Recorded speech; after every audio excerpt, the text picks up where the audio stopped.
whatever a while ago. Give me some more snare in my headphones. Yo, bless up everybody. You don't know this is the streets, according to me, your boy Shelz. How you guys doing?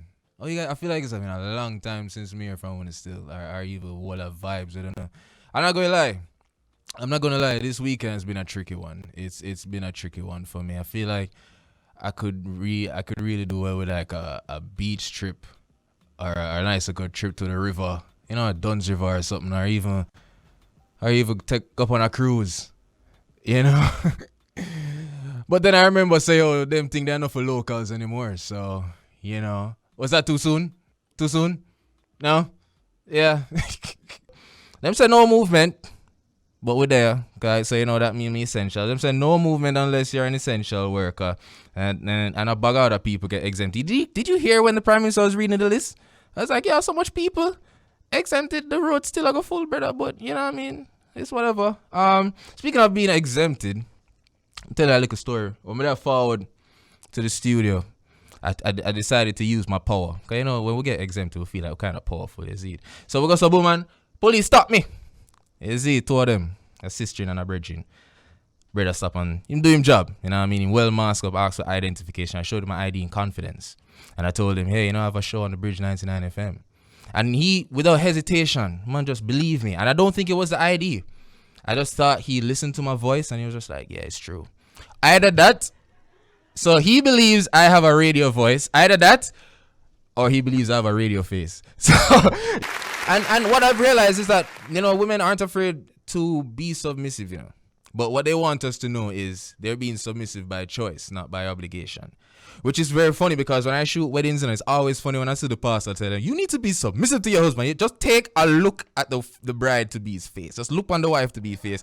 When she said that, she's like, what you talking about? Me not do anything that him lie. No, don't get me wrong, people. No foolishness will go through in the name of healing. Hear me, I say, Bridge Nation, just listen to me, I say, no foolishness will go through in the name of healing. You name it, I've done it. Partying. Them fake happy social media posts there? Yeah, I've done it. Them fake woke social media posts where you drop beer quote going like, everything? I've done it. Beer horoscopes and them thing that all of a sudden me hate Scorpio. Yeah, man. And not to mention the rum. Oh gosh, how we say rum during the healing. And me put the party in Campari. You know what I mean? But yeah, don't follow me, people. You don't know. Please remember to drink responsibly. But I'm just telling you the truth and being candid. This is what the streets, according to Shelz, is all about. I'm telling you my process. And not to mention, this enough girls like music video. But anyways, but boy, I must admit that during this whole lockdown vibe, we feel like we could have start write some song and still become the most relevant thing in dancehall. Or perhaps even get an interview with an international news network and further embarrass our justice system.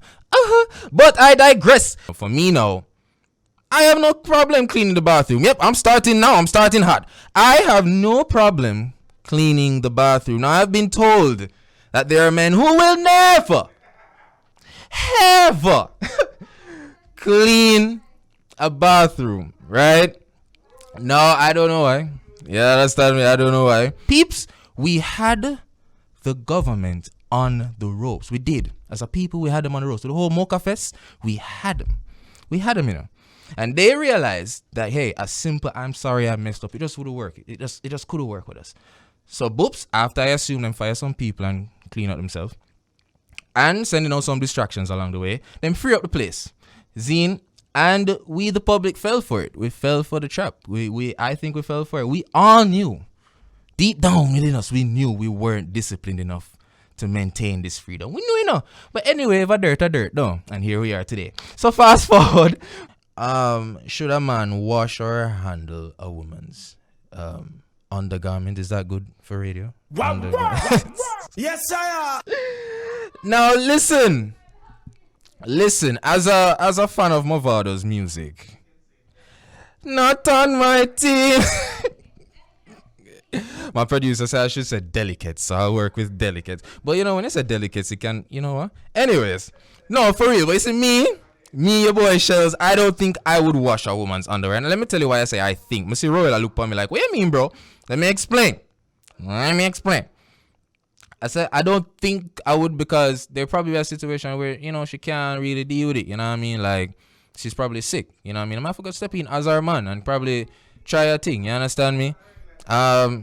You know, I mean, I can't have my wife just walking around with her delicates, all dirty and thing. I mean, she cannot use any, but that's another conversation. Now, in recent times, I've come face to face, with Sheldon Llewellyn. That's my real name, by the way, people. Nobody come look for me. But yeah, I've learned to come face to face with Sheldon Llewellyn and forced myself to take some responsibility, hold myself accountable. Yo, sure, this is a chasing purpose. Like, I feel all right, yo, let me stop plugging my boss's show, but we have to secure the bag same way. But anyways, but yeah, hold myself accountable and slowly to begin to find ways of correcting the wrongs that I have discovered. And believe this, people, once you start to hold yourself accountable with that self-healing process, the wrongs will find you. And it's just very important for you guys to just tackle those, right? One thing that I've realized during my healing process is the whole fake it till you make it approach. I don't think there's nothing wrong with it to an extent, because not every day you're going to wake up happy. Not every day you're going to wake up and the problems just vanish. You know what I mean? So, but just remember that, while you're out there putting on that brave face, smiling through the storm and all these things, faking it, don't get caught up in the facade behind all of that. Please remember to take the time out to still address those issues that you need working on. Because trust me, it will work out in the long run. So what I did, meditate. I'm not talking no hum and all them things. Just find some things to just kind of take your mind off stuff. Meditate. Listen to some positive music. Tell Adele for go all her meds. Tell Adele ease out little. You know what I mean? Hang out with good people. Yo, Benjamin, easy though. Yo, hang out with some good people. You know what I mean? Eat healthier. Exercise. And oh gosh, pray. Pray and find and always learn to give thanks. You know what I mean? No matter what the circumstance, just give thanks. And all that has worked out for me. You know what I mean? Oh, and don't get this mistake. And I still put the party in Campari, but not because I'm sad, but just because life's sweet. Is it? Improvement.